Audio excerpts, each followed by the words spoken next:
انا في حياتي ما شفت كلاحه بالشكل ده. يلا بما اننا في عصر المليونيات وكل من له مليونيه يسمي عليها كده بالصلاه على النبي، طلعت لنا مليونيه جديده على الفيسبوك. الهدف منها ايه؟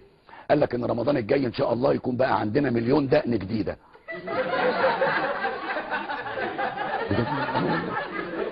مليون ايه؟ مليون دقن جديده. بيقول لك الشباب بقى السلفي عمل دعوه على الفيسبوك لدعم حمله تهدف اطلاق مليون لحيه اي ذقن دقن يعني. امتى؟ يعني قال لك قبل اول يوم رمضان، يعني على نصه كده ما كانش يمشي معانا يعني ولا ايه؟ يعني احنا التايم بتاعنا اول رمضان. طب اقول ايه؟ خلاص خلصت مشاكلنا، يعني مش ناقص غير المليون دقن.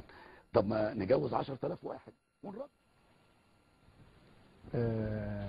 تعلق ولا نسيب دي للدكتور؟ الدكتور او لسه. طيب تعليقات سريعه كده. هم كلمتين انا من غير غضب. انا قلت من شويه لا، ما انا لازم اغضب لله طيب. ولسنه النبي صلى الله عليه وسلم. اي واحد يتهكم على سنه عن النبي صلى الله عليه وسلم يبقى مرتد، يبقى مرتد عن الاسلام. بس حسب نرجع